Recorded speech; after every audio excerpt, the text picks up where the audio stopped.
Welcome everyone again. My name is Shirley and I will be your moderator this evening. Tonight's webinar is titled Profitability, Pitfalls, Mastering Dental Claims and Insurance Negotiations for 2024. Really cool, important stuff.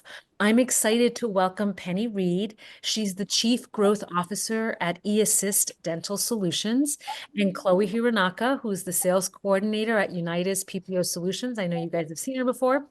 Before we get started, I'd like to take a moment to go over some very quick housekeeping. We'd love for this to be an engaging conversation. So if you have a question, please type it into the Q&A box and we will address them at the end of the webinar. And that Q&A box is at the bottom of your screen. So you'll be able to see that. Excuse me. CE is not available for this webinar live or on demand, and we will be recording it. So everyone who registered will get a link that we send out sometime over the next week. So without further ado, welcome Penny and Chloe. Thank you for being with us. I'm going to pass it over to you now. Thank you. Thank you, Shirley, for the wonderful introduction, and welcome everyone. And as Shirley has already introduced us, we're super excited to be here, and can't wait to share this message with you. If you're tuned in to a webinar about profitability, then we know that either A, you are just trying to be sure that you're maximizing yours, or B, you realize that you may have some challenges. And so either way, we're here to help. First, a little bit of an intro about eAssist Dental Solutions. We invented optimized revenue cycle management, and we say that because we were one of the first ones to begin doing outsourced dental billing, and we were actually co-founded by a dentist who was trying to solve some of these same challenges in his practice. So we work with over 2,500 practices across the country, and to date, yes, that is right, that's billion, we have posted over $18 billion from insurance into the practice management software of our clients. A few accolades that we're very, very proud of: Inc. 500, Inc. 5000, endorsed by California Dental Association. We are ADOM's official dental billing partner, and we offer a variety of solutions that we'll be more than happy to answer questions on at the end of the session. Our flagship offering is outsourced dental billing. I am a recovering practice management consultant. I like to say, did that for about 30 years and actually found eAssist to help my clients solve some of these same challenges. So we also do insurance verification. We send statements. We can help reconcile those EFTs, do some dental bookkeeping, and help you keep your schedule full. So, Chloe, I know that you'll be doing the latter portion of the program, and I would love it if you would introduce Unitas. Thank you so much, Penny. So yes, we are Unitas. I'm Chloe, and I'm one of our sales consultants here. And we have been around since 2011. So for about the past 13 years now, we've had the opportunity to work with thousands of practices all across the country. We've had clients in every single state, and we currently have over 2,000 active clients on service with us. So we are the largest PPO management company out there. And not only does that give us additional leverage when it comes to representing providers as a united front to negotiate their reimbursement rates and go to bat for them, but it also gives us a lot of data and experience to know what opportunities are available for providers and what we've implemented for practices that has worked really well as insurance pitfalls and contracting pitfalls that we want to make sure that providers are avoiding. So all of our data partnered with eAssist, it really is a fantastic combination. And we're based out of Arizona, so we work remotely for all of our clients. But again, staying very current in the industry and for all the different state specifics. But we make up a team of over 100 PPO insurance consultants. And when our clients come on service, they have access to our full team ready to support.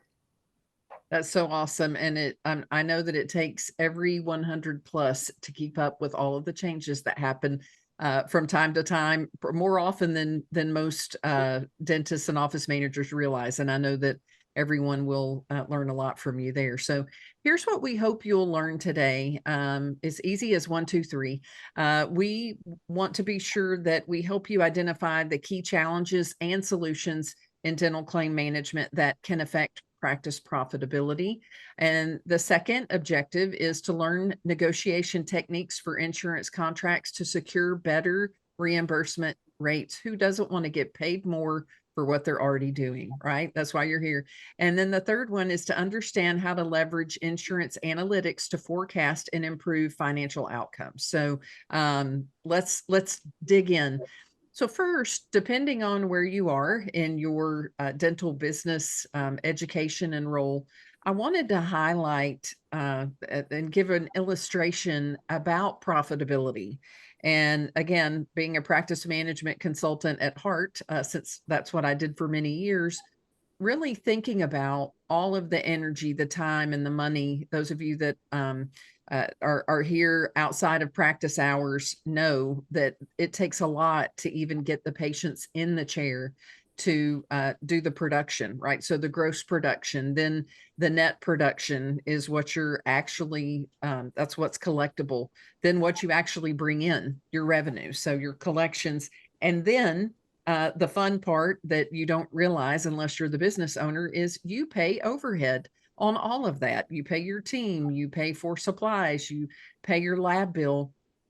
And then at the bottom, that's the profit piece. And all of the things that we're going to share with you during this session help you expand the bottom of that funnel, whether it's greater reimbursement due to better strategies for filing claims, or really expanding your opportunities on the front end with having greater reimbursement from your PPO participation. So hopefully, if you weren't motivated already, you're motivated now to see how you can expand the bottom of that funnel. So a couple of questions for you to think on and if you want to comment in the chat box, that's awesome. I know I'll keep an eye on that when Chloe's speaking, and she can keep an eye on it, as I'm speaking, and we'll handle some of those at the end.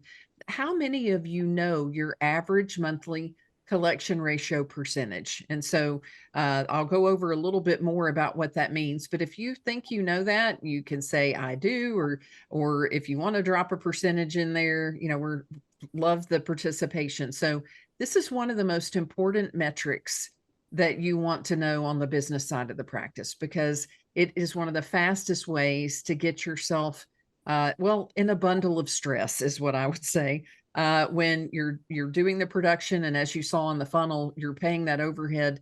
The individuals that really wind up not being paid are the practice owners, or if you're a doctor that's paid on commission, that could be you as well. So let's take a look at what the ideal collection ratio is. And sadly, the average collection ratio, now this would be of what is collectible, is around 91%, which that may sound a little bit high, right? If you're a student and you're thinking, I'm in the 90s, that's pretty good. Well, this is a little different than the grading scale, right? A 98% is the ideal. Of course, who doesn't want 100%, but we're always going to have, maybe it's a customer satisfaction piece, or actually even a potential discount would come off of the gross production to net production, so that wouldn't show in here either. But we want to aim for that 98% collection ratio. And again, I want to reinforce, you'll hear me beat this drum over and over, you've already paid your overhead on that 9%. So whether you're looking to expand technology, or perhaps again, as a practice owner, maybe everybody else is winning, maybe the patients are winning and the team is winning, and you really feel like you're not. So we want to give you some strategies that you can begin to implement immediately, as well as look at some ways that eAssist can help you, and Unitas as well. So you may notice just a lot of colorful graphics and illustrations. I'm a visual learner. So most of my slides, you're going to see more illustrations than you do bullet points on the screen.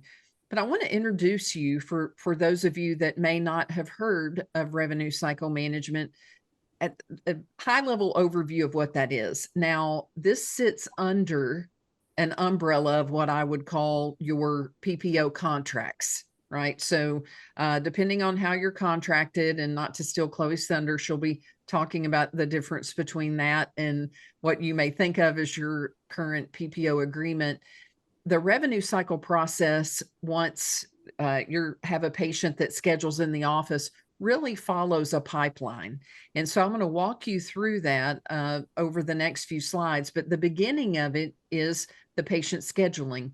It ends with the treatment completed and the balance has been collected in full from the patient and the insurance company. So I'm going to walk you through where some of the leaks can be, or some of those profitability pitfalls, so that you can go back and look at your practice and see where you might want to tighten things up.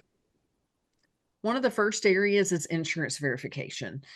This used to be the area where, when we would hire new hires to the dental office on the admin team, one of the first things that I would recommend that they do, not answering the telephone, right? Because there's always a myriad of questions, and you don't want your least trained person handling that part of your marketing funnel.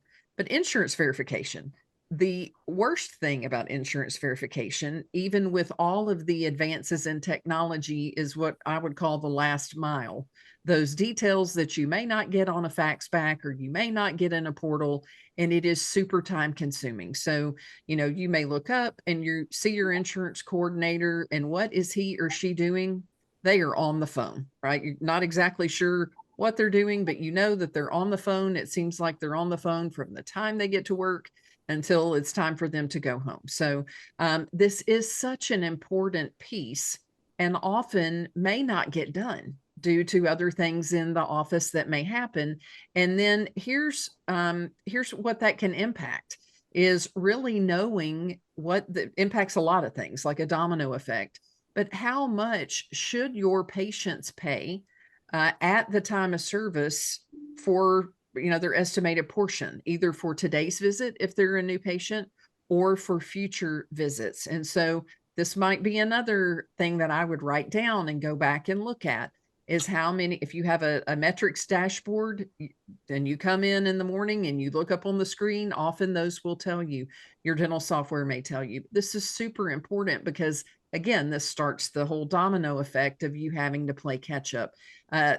The ideal situation is that every patient pays their estimated portion pre-treatment or at treatment.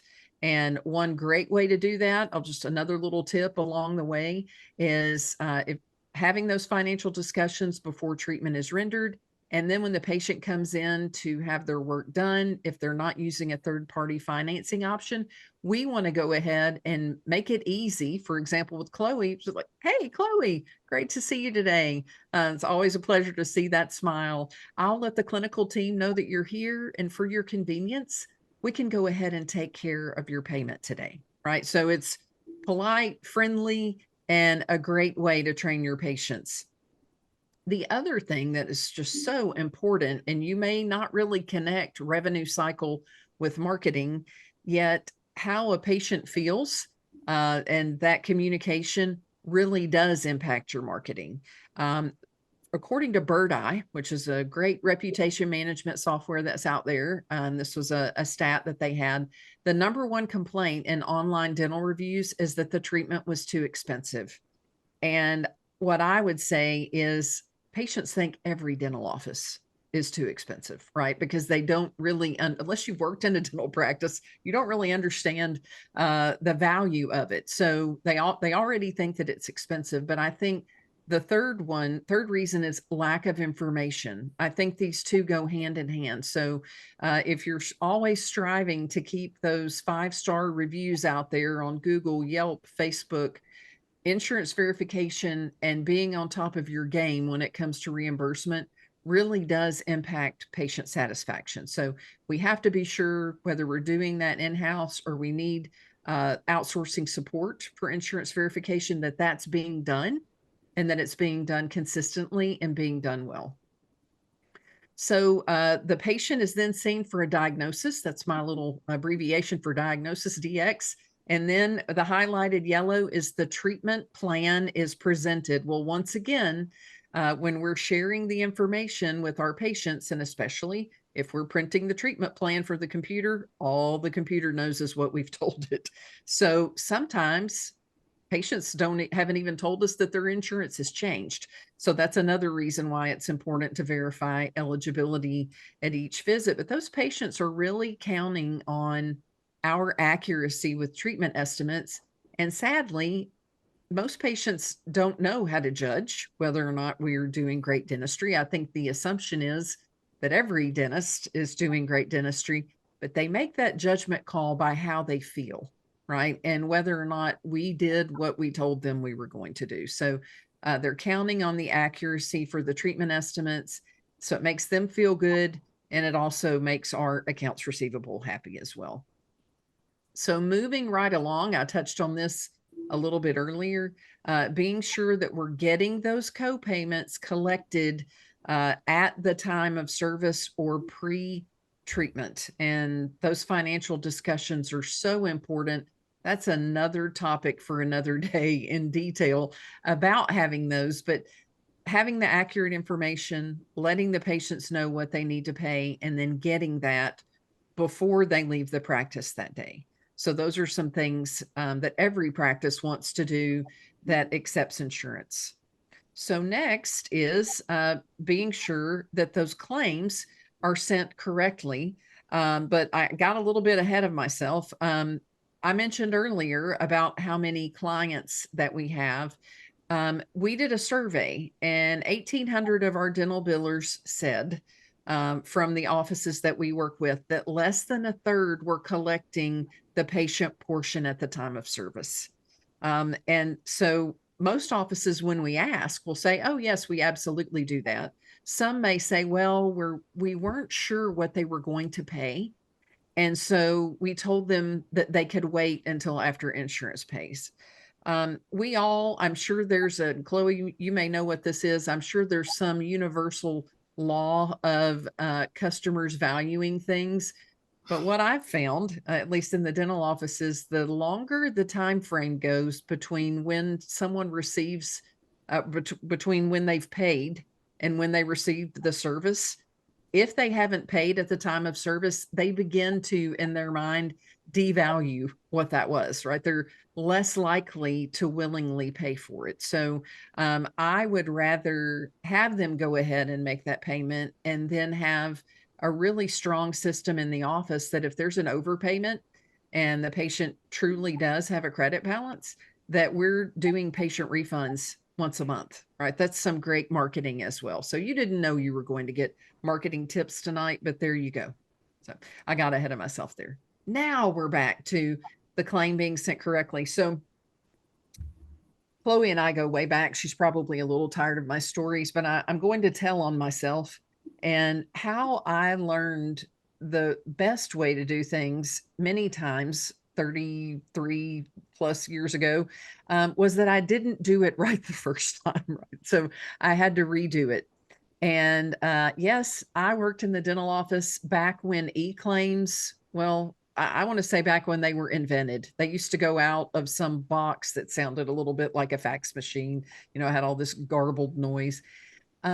But because I didn't know any better, unless it was a perio chart that needed to go, like I did at least know a little bit about that. Okay, well, if it's perio or if it was a crown, there were a few basic things that I knew. Okay, well, at the time we didn't have electronic attachments, but I was like, all right, those need to go via paper, but I didn't go back and review the claims.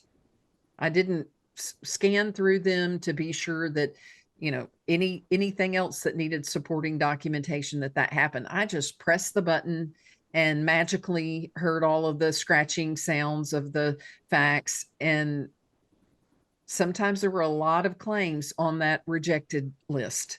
If that is potentially what's happening in your office due to being shorthanded, you're really setting yourself back as far as timely reimbursement. So we want to be sure that those are being reviewed and that the appropriate documentation is being sent. And I'll talk a little bit about e-claims and paper claims here in just a moment, but there's a lot that goes into those claims being sent correctly, that actually is very dependent on the clinical team.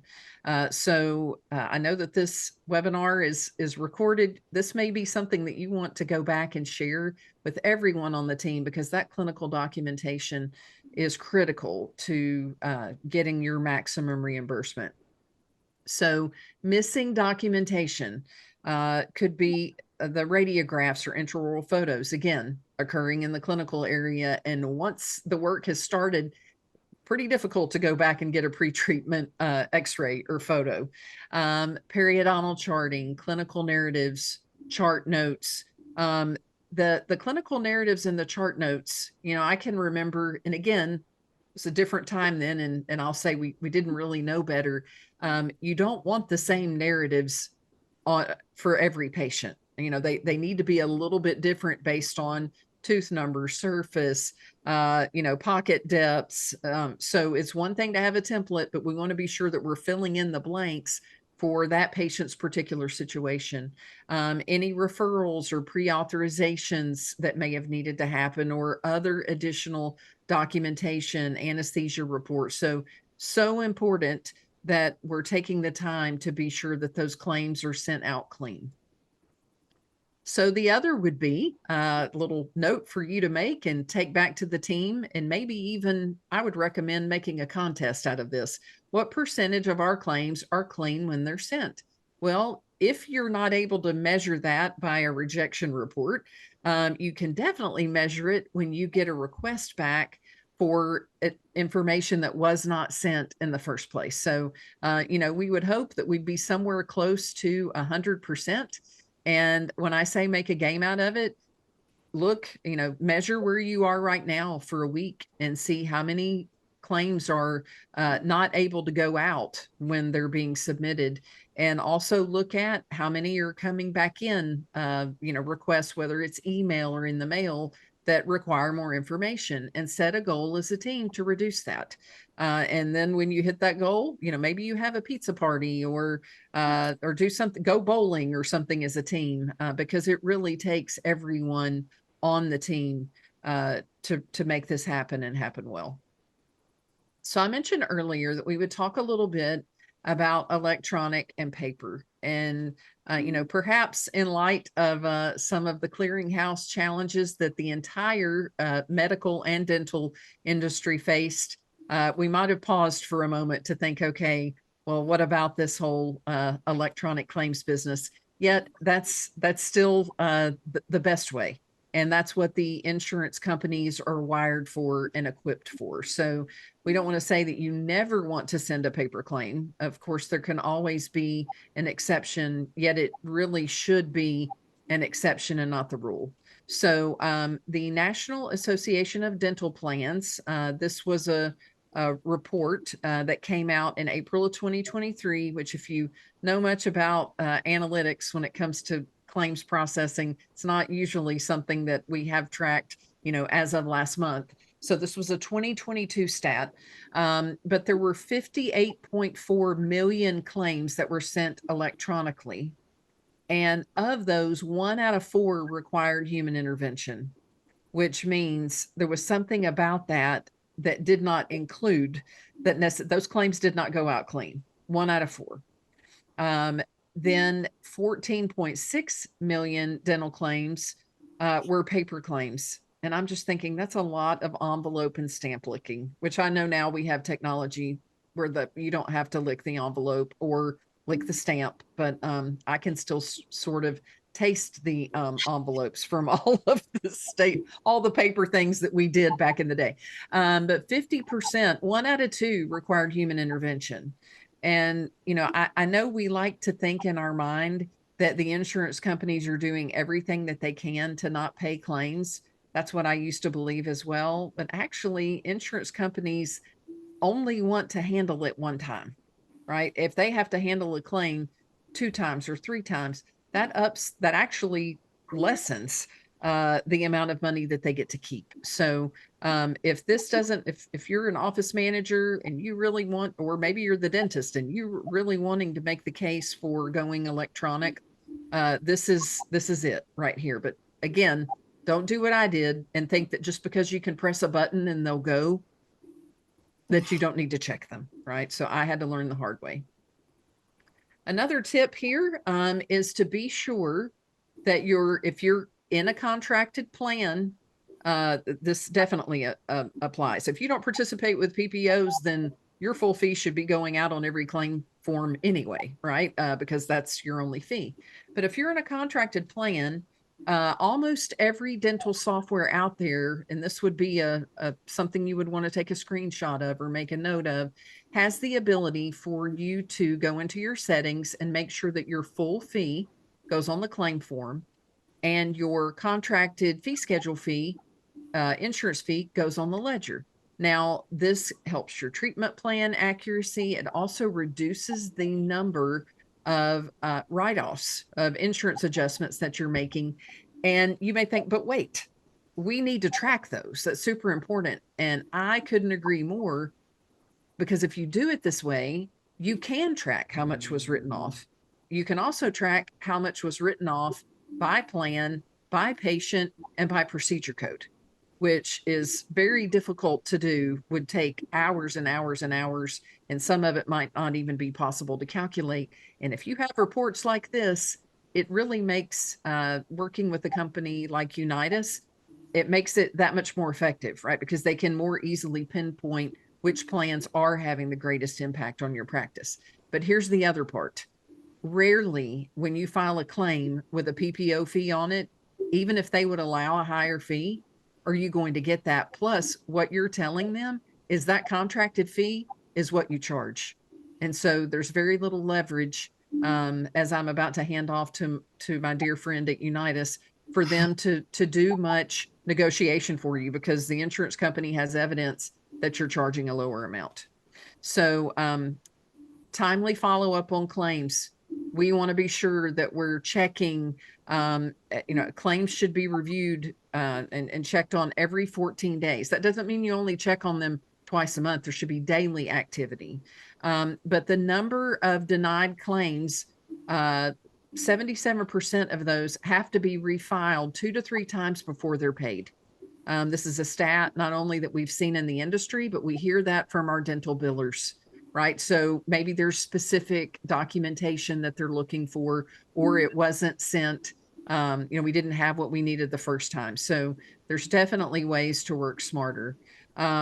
How many claims do you receive each month that are denied or request more information? That's something else that's great to track. Sweet Dr. Charles Blair, one of the most famous insurance gurus that was a part of our team up until this past fall when he passed away. We've learned so much from him. Said that only a third of denied claims are appealed. So again, if you have a team that maybe they're super talented, right, but you're shorthanded, you can't really find talent locally, having someone that can follow up on these for you is huge. Being sure that those payments are posted in a timely manner, not stacking up in a little inbox somewhere. That way we can be sure that the statements are generated in a timely manner and any balances owed, that we're on top of that. And then last but not least, getting that balance collected from the patient, which if we're updating our payment tables as we go, hopefully our treatment plans are more and more accurate and we're getting that balance in full from the patient, especially if it was a larger treatment plan and we got a signed financial agreement about how they were going to take care of that. So as I wrap up here, one other thing that I would love for you to check on when you're able to look at your accounts receivable is how much money is in your over 90 days insurance accounts receivable.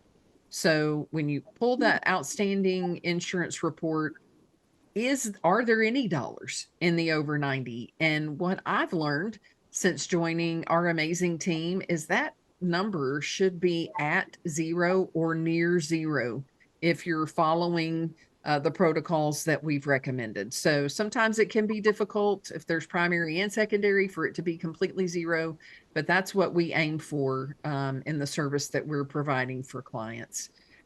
Peter Drucker, very famous management expert. What gets measured gets managed. Penny Reed says what doesn't get measured doesn't get managed very well. That's the opposite of that. So what should your accounts receivable be? Your overall accounts receivable. And I made the math easy here, but it should be a 1-to-1 ratio of your monthly net production. So if your practice is producing $100,000 a month, your accounts receivable should be no more than $100,000 a month. If it's $1 million a month, then your AR should be no more than $1 million. So the reason for that is it just becomes unmanageable and really hard to ever get caught back up. So what you're aiming for is a 98% or greater net collection, and having a team that's in the office, something you can't outsource, and that's paying attention to your patients that are in the practice. So as I mentioned before, our flagship service is dental billing. We actually work on a percentage, and all of our pricing is on the website. If you go to dentalbilling.com, and with most of our offices, it's a percentage of the insurance collections, and we don't get paid unless you do, which I think is a pretty strong motivation for us. And some of the things that we strive for, helping you collect 100% of what's rightfully owed, sending those clean claims within a business day, and posting all the payments to the ledger, and following up, at least this is saying every 10 business days, which would be 14 days, and getting that insurance over 90 at zero or near zero, and keeping it there, and ultimately delivering you peace of mind. So Chloe, I think I borrowed a couple of your minutes, and I'm super excited for you to share with our audience. Well, thank you so much, Penny. I could never tire of listening to Penny speak. I learn something new every single time I speak with her or listen to her present. And so I just can't express how lucky you all are to hear some of her expertise. And she shared so many great tips today that I really hope you did take notes, especially when she advised, okay, note this down. This is important to know or check on. And more importantly, I hope you can implement some of the things that she talked about today, or all of the things, because she made so many great points. And like she said, so many of these things, it's easy to slip through the cracks for the office, or that you think it's done, you hope it's done, and it really hasn't been. And this is something that obviously has a huge impact on your profitability and overall revenue for the practice. So thanks again so much, Penny. A lot of what Penny talked about, we're hoping will kind of tie into some of the things I'm going to touch on as well. But kind of shifting gears, I'm going to talk a little bit about what Unitas specializes in, and talk about increasing your actual reimbursement. So what's really cool is how I think of it is Unitas is on the front end, on the contracting side of things, really making sure that you are participating with the right plans, and that your contracting is done in a way that then your billing can be smooth, and you're going to collect what you're actually owed. But again, we want to make sure that that reimbursement is maximized. So we're going to talk about a couple of key things that's important to understand when it does come to maximizing your reimbursements. We're going to talk about understanding your PPO participation and your current reimbursements. We have to have a really good read on that. Then we're going to talk about some of our top PPO negotiation tactics. I'm going to share that with you. And then we'll talk about how to really maximize those opportunities. All righty, so jumping right in, the first thing, again, that's really important to understand is where you're currently at with your reimbursements. So we need to understand who we're participating with and how. So this is actually a little bit more complicated than a lot of people realize, because technically there's 3 different ways you can be considered an in-network participating provider, and it's all based on how you credentialed. So I know when we say the word credentialing, a lot of times that makes us think, oh, I'm just filling out an application, a credentialing agreement that's showing my credentials as a provider, right? And so that I can be in network with that insurance. But you really want to think of it as a contract, because that's really what it is. It's going to subject you to a whole bunch of different plan levels, and obviously terms and conditions, and of course fee reimbursements that you'll have to accept for being in network. And so with that, there's again 3 different ways that you can be contracted or in network. You can be directly contracted, you could be in network through another PPO, we call it PPO to PPO leasing, or you can be in network through what's called an umbrella company or a third-party administrator. Sometimes people will call it a TPA. And so we're going to go through those different participation types in more detail in just a minute here.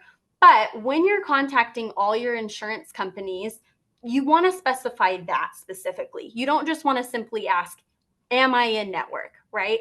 If they say, no, you're not in network, then you know, okay, I'm not in network at all. But if they do say that you are in network, then you need to verify if it's a direct contract or if it's one of these other 2 participation types. If it's in network through another company, then you need to verify which specific company you are in network with.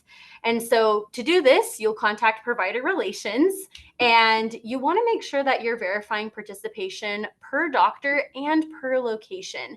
We, again, want to be specific because credentialing is totally done based on the individual provider, on an individual provider basis and for that specific location. So a lot of times for multi-location, multi-provider practices, we will notice discrepancies here in how they participate. Just because they're under the same tax ID number or location, you can't just take that for granted that they're going to be participating the same way. A lot of times they aren't, because credentialing's been done at different times and by different people, and different relationships exist between the companies. So again, as you're verifying that, make sure you're checking for each provider. I recommend making a spreadsheet, listing out all the providers at your practice, list out each insurance, and then just go through and mark what their status is. Again, if it's direct through another company, which companies it's through. And if you're direct, you want to make sure you get your effective date, which will tell you when you became contracted with that company. And you also want to ask for a copy of your current fee schedule.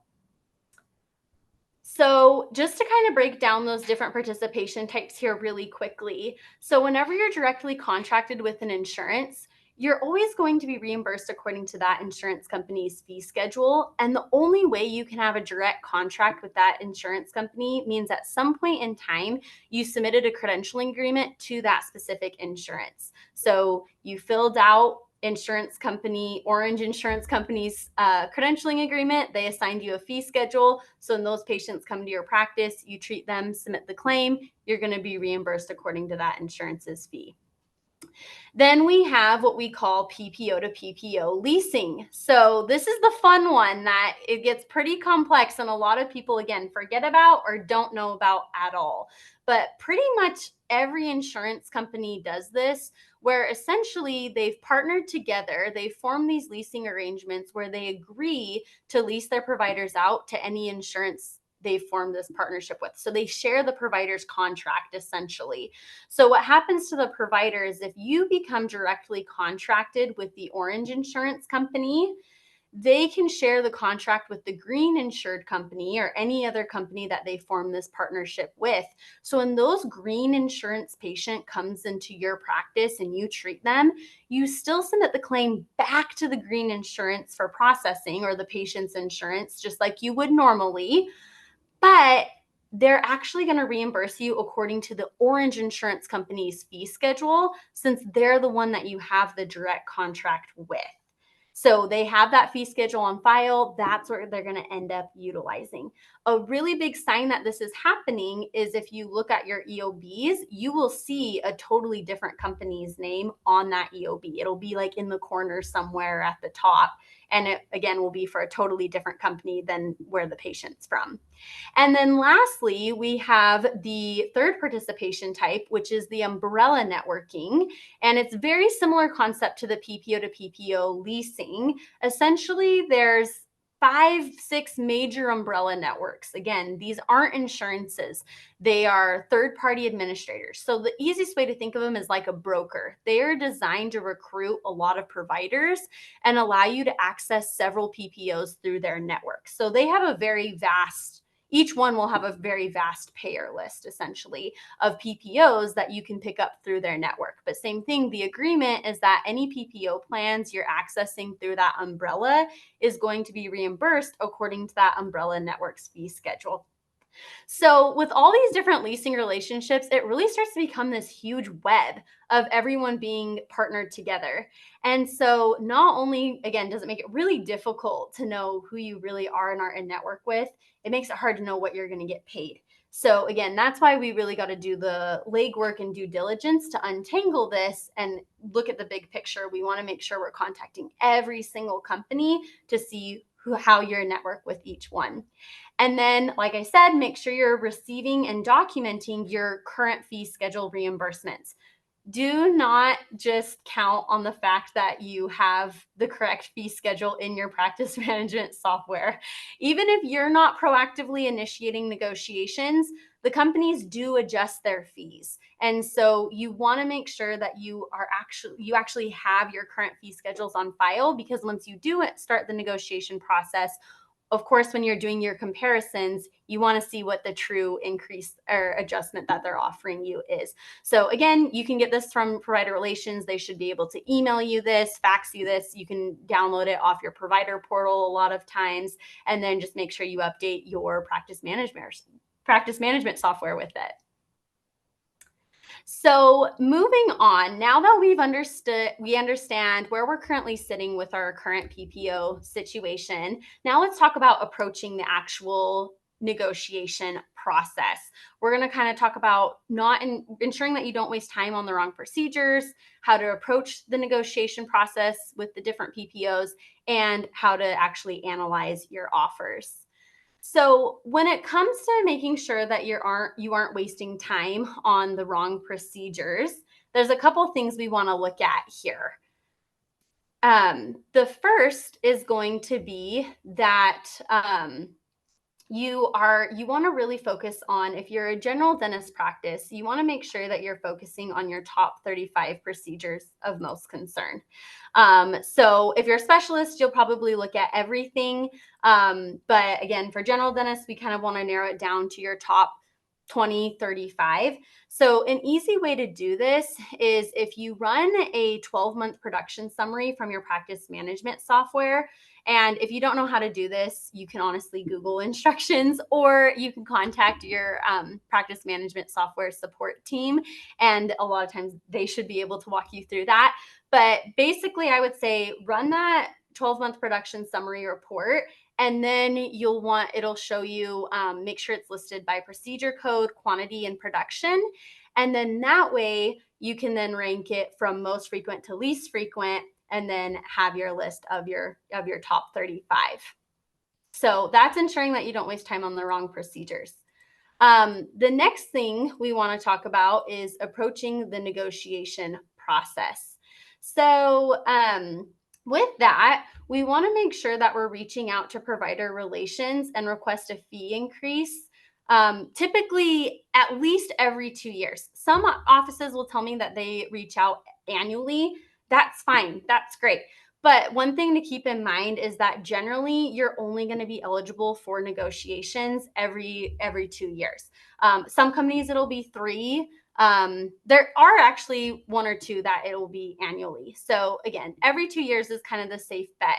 But you want to make sure that you are paying attention to your PPO participation and any leasing arrangements. So make sure that you ask for increases on the fee schedules for the main payer. So just like we've done all that legwork to figure out if you're direct or through another company, any company that you are not directly contracted with, we're not going to reach out and negotiate with those ones, because they'll tell you to go back to the main payer. We want to go to the main one and negotiate those fees.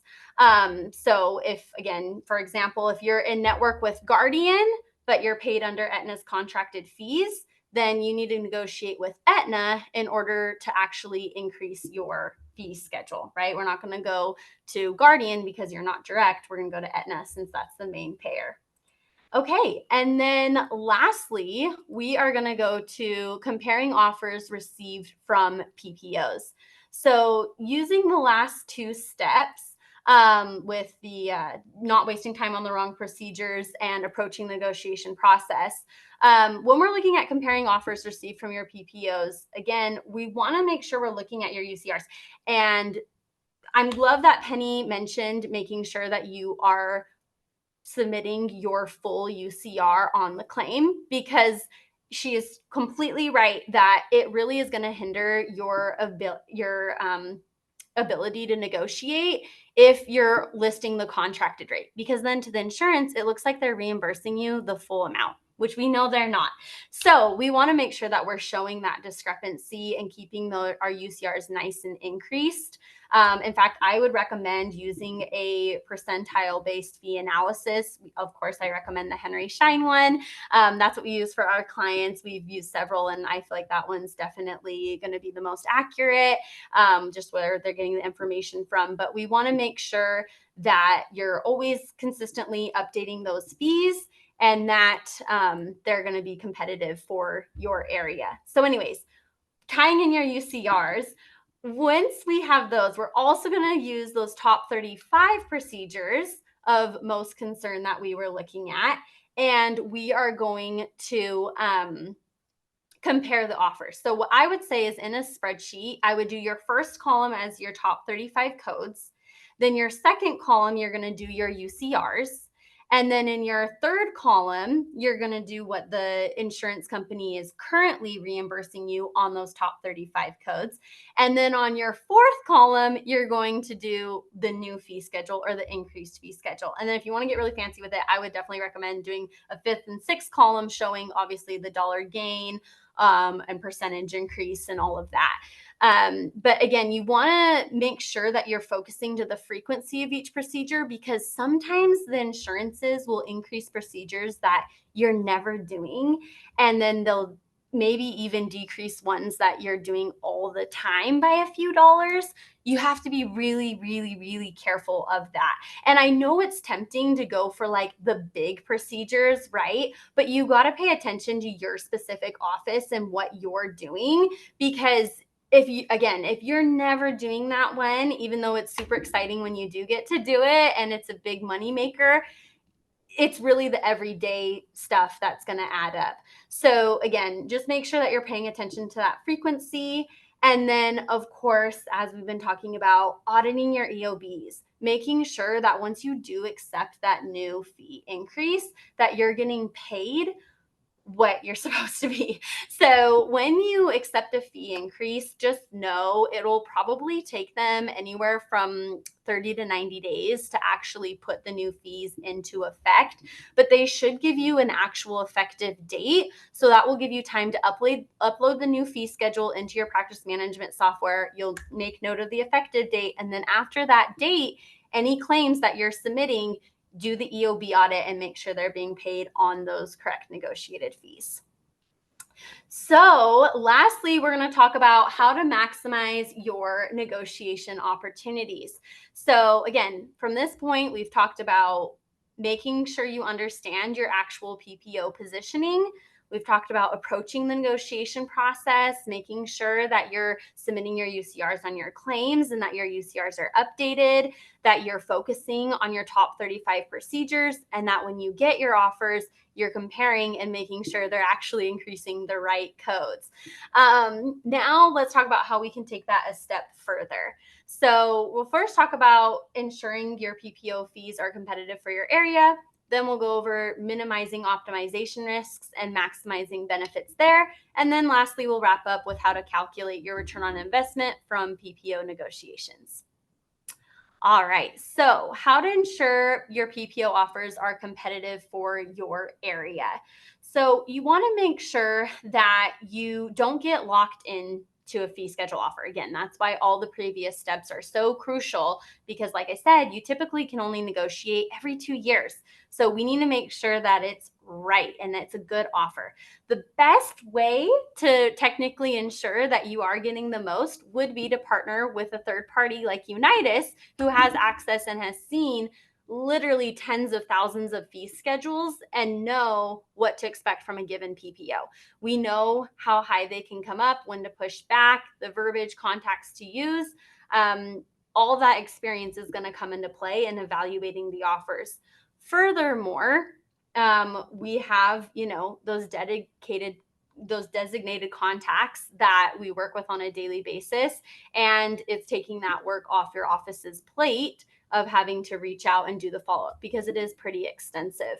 So that's going to be the best way to ensure that your offer is truly competitive for your area. But next, we'll talk about optimization. So further than just negotiating, like we talked about, there's all these different ways that you can participate with an insurance company. Like I said, there's multiple paths to participation. And again, it's all going to affect what your fee reimbursement ends up being. And so you may be here thinking, when I was explaining those different relationships, how is that fair? How is that legal? So many offices will tell me that when I explain that to them. They'll be like, I had no idea that was happening. That doesn't seem fair. I didn't sign up for that, right? And I totally get it. And you're right. A lot of times, those leasing relationships that happen automatically to you usually do cause the provider to default to even a lower fee schedule and be in network with more plans that they didn't necessarily agree or realize they were going to end up being with. So that's something that we manage, is opting out and managing those networking relationships to really instead use them to the provider's advantage to get a higher fee. So if we notice that instead of going directly contracted with a certain company, maybe you currently have a direct contract with, if we could shift it and instead participate through one of the third-party administrators, one of those umbrella network companies, we can initiate that. Or reverse, if you find out that you're getting leased out through a really low-paying PPO, so not only are you sick of that insurance and accepting those fees for those patients, but now even worse, you're having to use them for all these other PPO patients you didn't know. Same thing. We can opt you out of that to prevent that from happening and find a different path of participation for that insurance. So again, it's very intricate. There's a lot of ins and outs to it, a lot of plan specifics, and that's where, again, our data and expertise comes in, and where I think that our team will really add the most value to being a part of yours is our expertise in the optimization field. So lastly, just kind of talking about return on investment. Again, with all of our experience, we've been able to implement this framework for thousands of dentists across the country and really help pioneer this representation. It's tried and true. And so I want to share with you some of these results of the impact it can have to your practice. So the average client that goes through this service will see on average at least a 10% increase across the board on their reimbursements. We keep this very conservative. Realistically, most of our clients that go through this framework are going to see over an 18% increase on their reimbursements. 4% would be considered a below average result. But even then, it can be a great ROI for your practice. And the sweetest thing about increasing your reimbursements is that really you're giving yourself a raise. You're not, and same thing with making sure you're collecting everything you're owed, right? On the billing side, you're not changing anything you're doing on the clinical side. You're not treating additional patients. You're just getting paid more for all the work you're already doing, all the hard work, which who doesn't want that? So a really quick and easy way you can use those percentages to project your annual revenue increase is if you take your gross annual production before write-offs, for example, let's say 10% here, or $1 million, sorry, here, and then you take your percentage of patients under negotiable PPOs. So in this example, I'm going to say 50%. Half the practice. You'll multiply that against your gross annual production. That's going to give you what we consider your negotiable production, which in this case would be $500,000. So essentially it's $500,000 of revenue that's capped based on your reimbursements. If we were to increase that by the 10%, you can see that would be the $50,000 annual revenue increase. If we were going to do 18%, that's going to be the $90,000 annual revenue increase, 4%, 20.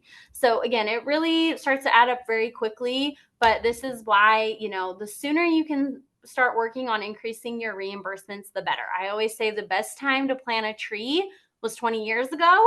Next best time is now, right, Penny? And that's how we feel about getting your billing and all of your reimbursements in alignment. So what I would definitely encourage you to do is to schedule a complimentary consultation call with us if you want to learn more about our framework and how we can specifically help your practice. You can go to www.ppoguide.com/call. And what's great is for being on this webinar, once you complete a consultation with us, we do have some special webinar bonuses for you. We're going to give you our e-guide of 35 common insurance problems and how to solve them. We're going to give you our PPO provider relations master list, which to go through all that verification we went through, that's going to be an extremely helpful tool. With that, we also will give you our PPO fee schedule analysis tool. That's going to help you as you're ranking your fee schedules like we were discussing. And then, of course, it's going to save you hours of time, which that's priceless, and higher reimbursement rates. Love it.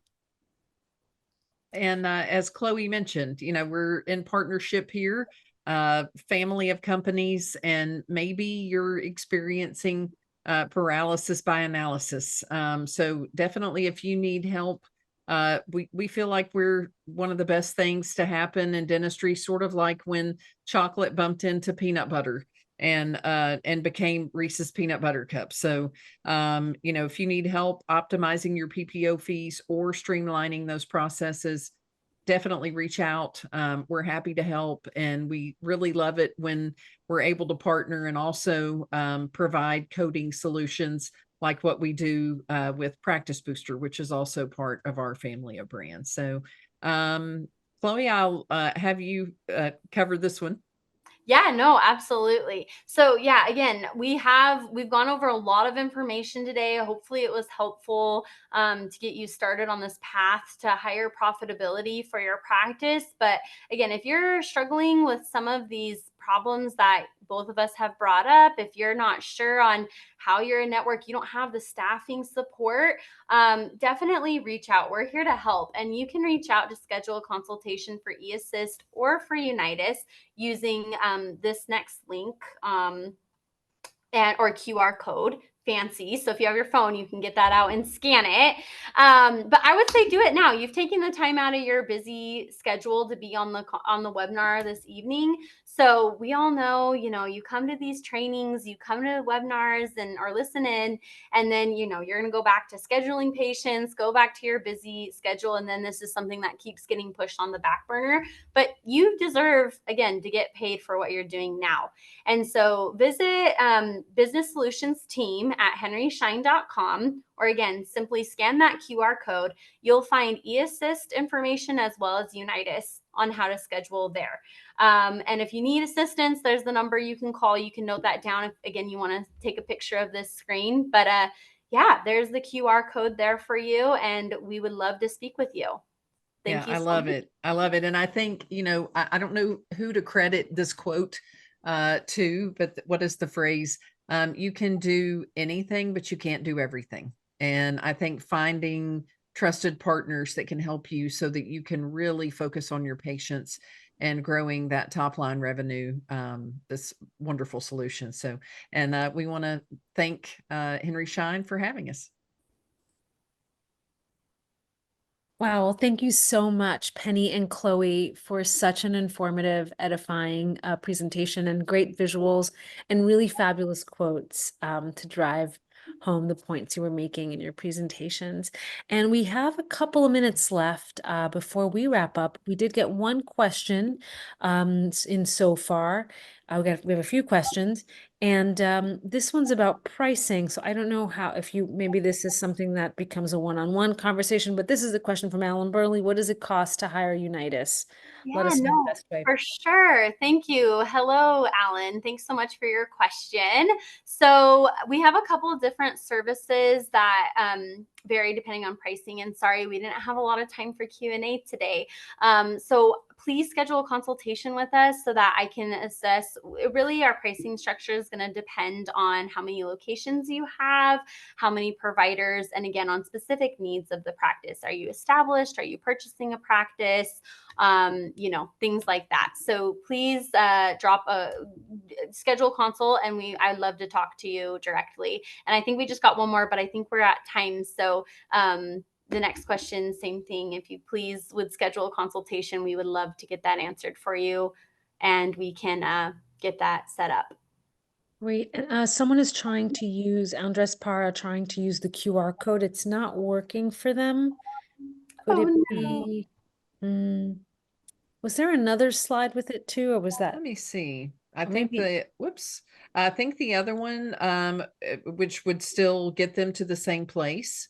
Let's try this QR code. This will also Oh, take great. them to the same place to Great. schedule. If you want to try scanning that one, Okay. or you could go directly to the www.ppoguide.com/call. Yes. So sorry about that. If the other one's not working, this one should work. So give this one a try. Or like we said, we can do the www.ppoguide.com/call. So either one. And that one, it'll work for eAssist as well. So we will make sure we get that info to them as well. And oh, good. They said it works. feedback is, yes, it Okay. does. Great. Okay. Wonderful. There is this one last question here from Dina Long. Chloe, you explained how to discover our fee schedule, but what do you do with that info exactly? How do you get the INS to increase your fee schedule? Great question. So we're going to reach out once you have your current fees and verify your schedule. Like I said, you want to reach out to that main payer and you request a fee increase. So again, starting with provider relations is going to be usually the starting point. Calling in and saying, hi, I would like a fee schedule review or a fee increase is really what you're going to start with. And then a lot of times they're going to have a specific department that they will route you to, or specific local representative a lot of times. Sometimes if you can get an email for your provider relations as well, it's good to do written requests. And then again, once you get any response or offer, then again, that's where we want to use our current ones to compare the offers with. That's probably the quickest answer for that. And then I know one more, are Delta and MetLife open to fee negotiations? MetLife, yes. Delta historically does not negotiate, unfortunately. I will say that it's always worth still attempting because you never know. And I think it's really important for providers to continually push for that. Otherwise, there will never be any change. But yeah, definitely want to push for that. But again, it's historically Delta does not negotiate. Okay, I'm glad that helped. I'd love to talk to you more. I wish we had more time. So please schedule and we'll talk more. Oh man, thank you guys both so much Thanks, for everyone. coming tonight and giving all this wonderful information and help and guidance. So again, thank you, Penny and Chloe, for a wonderful presentation. And we did again record tonight's webinar, and we will be emailing that recording out sometime in the next week. We'd appreciate your feedback, and there's going to be a survey that's going to pop up on your screens shortly. Again, thank you all for joining us tonight, and we look forward to seeing you on future webinars. Have a Thank you. great Thank night, you so guys. much for having us. Thank you. Have a Good wonderful night. night.